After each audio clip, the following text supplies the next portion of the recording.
Ya, Anda kembali bersama kami dalam Lunch Talk. Kami masih membahas soal bagaimana pembangunan dari Dogiai di Papua. Nah, masih bersama saya ada Pak Yakobus. Pak, kita tahu bahwa pandemi adalah sesuatu yang tidak pasti sampai kapan ini akan berakhir. Ini juga mempengaruhi banyak sekali, justru seluruh wilayah di Indonesia ini terpengaruh. Bagaimana dengan Dogiai sendiri? Dan apa kabar dengan vaksinasi? Di sana apakah sudah semuanya divaksinasi atau bagaimana, Pak? Iya. Kami bersyukur bahwa sampai saat ini Dogiai merupakan termasuk salah satu kabupaten yang 0 kasus. Jadi kami belum menemukan ada orang yang positif COVID. Tapi apakah sudah ada tracing Pak di sana? Ya, jadi sejak COVID muncul di Indonesia, untuk wilayah Papua, Kabupaten Dogiai termasuk kabupaten yang paling pertama melakukan antisipasi terkait dengan penyebaran COVID-19. Jadi waktu itu sebelum ada aksi pencegahan COVID-19 di Papua, kami melakukan pemblokiran jalan transportasi darat dan udara.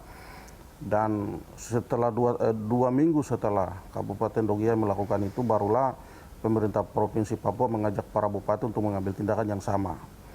Kemudian yang paling kami lakukan waktu itu, yang menurut saya cara yang paling tepat adalah menutup akses dari luar, karena virus ini belum ada di Dogiai. Kalau ada berarti dia masuknya dari luar, karena itu pemblokiran kami lakukan.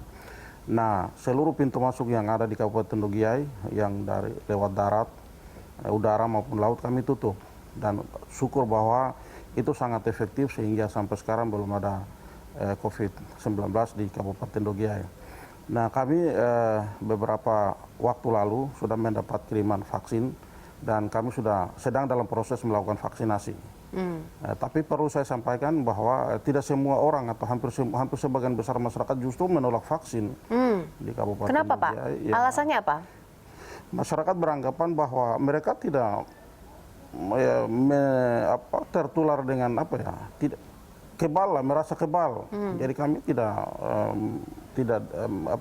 kena COVID-19, untuk apa kami divaksin begitu. Dan walaupun karena ini sudah berkaitan dengan pola pikir orang, jadi kami berusaha untuk memberikan pemahaman bahwa hal-hal semacam ini kita lakukan dalam rangka untuk mencegah. Karena kita tidak tahu ke depan kita bisa kena atau tidak. Betul. Nah, kalau sampai saat ini sendiri, Pak, dari Pemda sendiri seperti apa membangun vokasi dan juga kesadaran masyarakat untuk mau divaksinasi?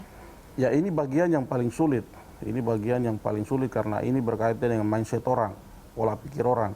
Jadi ketika orang merasa bahwa dirinya itu sudah kebal, orang merasa bahwa dirinya tidak terkena dengan COVID-19, untuk apa divaksin seperti itu? Karena itu yang paling kita bisa lakukan adalah kami memberikan pemahaman yang baik dan itu sulit memang karena mengubah pola pikir orang, tapi kami terus mendorong supaya ini masyarakat ini bisa divaksin.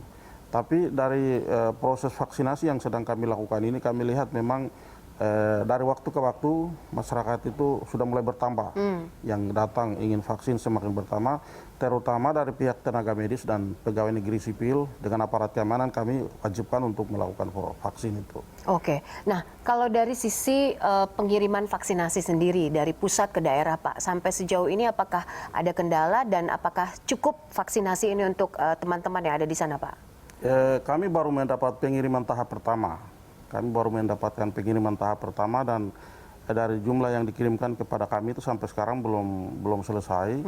Dan nanti selanjutnya kami masih menunggu pengiriman tahap kedua. Jadi dari segi pengirimannya tidak menjadi kendala selama ini. Baik, terakhir mungkin Pak, apa harapan sebagai Bupati Dogiai sendiri terhadap pembangunan, kemudian juga kolaborasi antara pemerintah pusat dan juga daerah untuk membangun daerah Dogiai sendiri dari sisi infrastruktur sampai SDM dan juga SDA-nya, Pak? Yang pertama bahwa kita sedang membangun Kabupaten Dogiai dan Papua secara umum dalam kondisi masyarakat Papua itu tidak mempercayai pemerintah. Jadi kami sambil membangun, kami berusaha berjuang supaya masyarakat itu mempercayai pemerintah. Kemudian masyarakat juga banyak yang tidak mencintai pembangunan. Karena masyarakat merasa pembangunan itu hanya urusan pemerintah. Ya. Padahal sesungguhnya adalah itu menjadi tugas dan tanggung jawab kita semua. Karena itu untuk ke depan, Papua ini memang perlu pendekatan secara khusus, perlu perhatian secara khusus. Dari awal saya sudah bilang Papua ini wilayah yang pembangunannya lebih lambat dilakukan di wilayah Republik Indonesia. Karena itu seharusnya intervensi dari pemerintah itu harus lebih khusus, lebih fokus, terutama untuk membangun bagian infrastruktur. Tetapi sambil membangun infrastruktur, pembangunan sumber daya manusia itu juga sangat penting.